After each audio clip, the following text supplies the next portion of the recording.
In terms of the UK, again, the recovery started well. First 12 months of recovery were pretty good. Last 12 months have been less good. And of course, the big debate is about the extent to which this is due to the government's fiscal policy. I think only a small amount is due to that. We've seen temporary factors, the snow at the end of last year, the extra royal wedding bank holiday in the spring. But in the end, I'm not saying that temporary factors and special factors are the last refuge of scoundrels, but an economy that is strong enough will tend to grow through temporary factors. There's a debate about the extent to which the official statistics may be understating the recovery, and that would certainly fit in with the picture we had for the labour market, which suggested a somewhat stronger recovery. But it does appear, and again these are these easy to read surveys, that while you've got growth in the service sector, this orange line is the index of, the blue line is the index of services, and this is the official statistic that goes alongside that.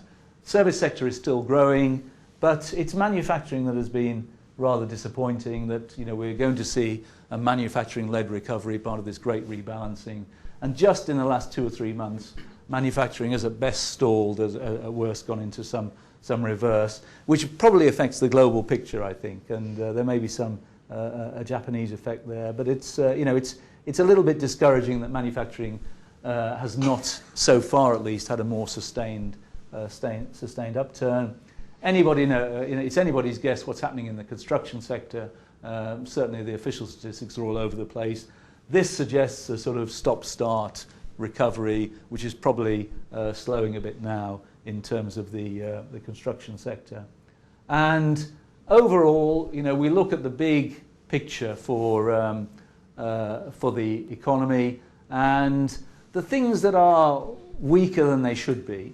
Consumer spending, as I say, has never been as depressed as this for this stage of the cycle. Normally, it takes a lot to discourage UK consumers, and whether it's I think it is the real income effect, because if you look at what's happened to retail sales over the past year, for example, in terms of value, they've gone up by more than 5%.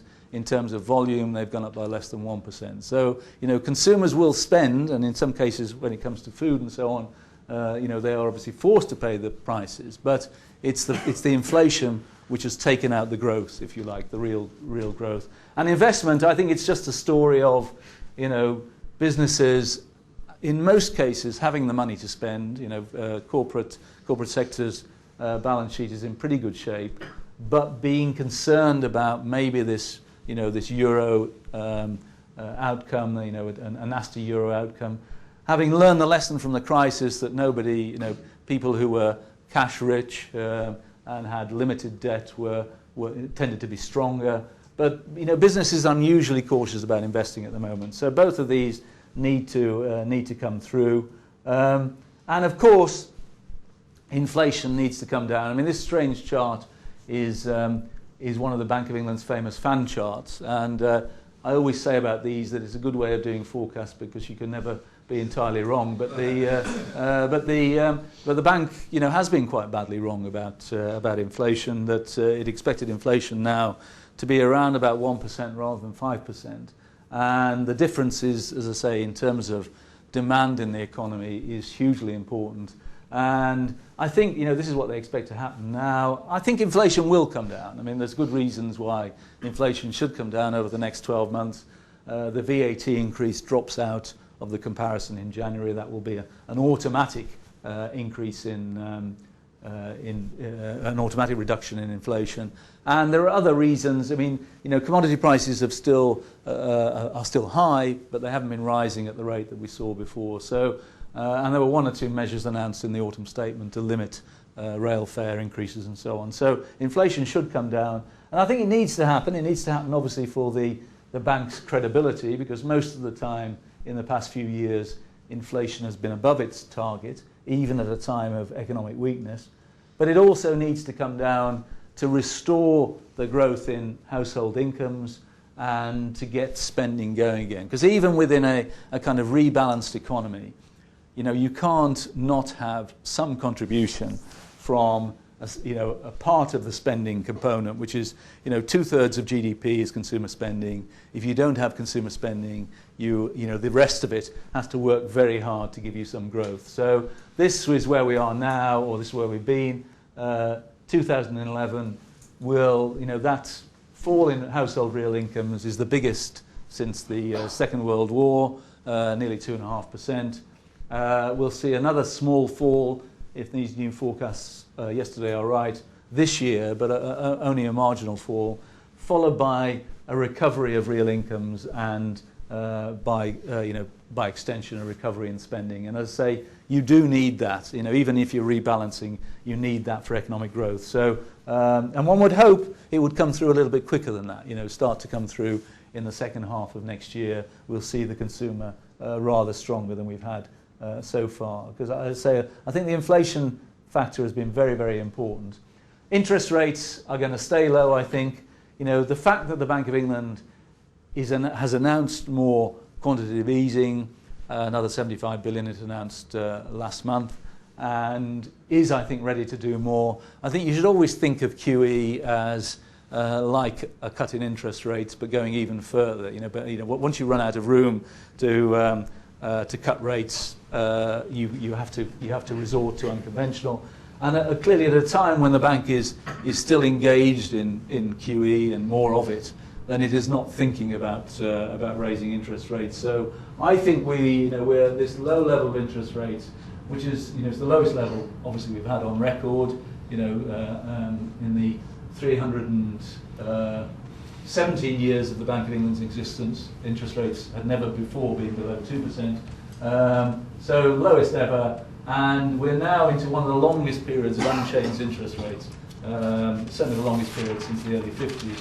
And I think that's going to continue. I mean, Mervyn King will step down as Bank of England governor in the middle of 2013, and I would have a small wager that bank rate will still be 0.5% when he attends his last meeting of the Monetary Policy Committee. So I think this is, and I suppose as he sometimes says, we should regard it as good news when interest rates go up. I'm sure that's not how it will be reported by my colleagues, but when interest rates go up, it will be a sign that the economy is strong enough to take it. So we shouldn't be depressed at when it happens, but I don't think it's going to happen for some time. And just to conclude, I mean, we're still. I think we shouldn't underestimate the extent to which there is growth out there in the world. I mean, the growth in the world economy this year will not be far short of 4%, and will be of the order of 3.5% in 2012. It's obviously, most of it is happening some distance away from us. It's happening in the emerging world, but growth is growth, and I think growth is better than no growth. We've had a slowdown here, and I think it would be wrong to say that the next couple of quarters aren't going to be difficult in terms of economic growth. We're seeing the impact of the Eurozone. We've still got high inflation, which is squeezing real incomes.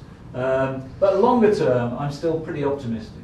I think, and I share, James's suspicion that some of the numbers and some of the tone we had yesterday was just a bit too gloomy. And I think, you can see why, politicians and forecasters want to be gloomy. I mean, they will say, we can't possibly quantify the effects of a Eurozone disaster, but at the same time, they want to position themselves just in case there is one, so people don't say, well, that was stupidly optimistic. So, if you have adopted a very, very cautious tone and the worst happened, then at least you weren't, in a stupidly optimistic place. So I think that explains some of yesterday's tone. I think over the medium term, I'm still a great believer in the UK economy. I think we have a lot of things going for us, and and being in control of our own monetary policy, our own exchange rate,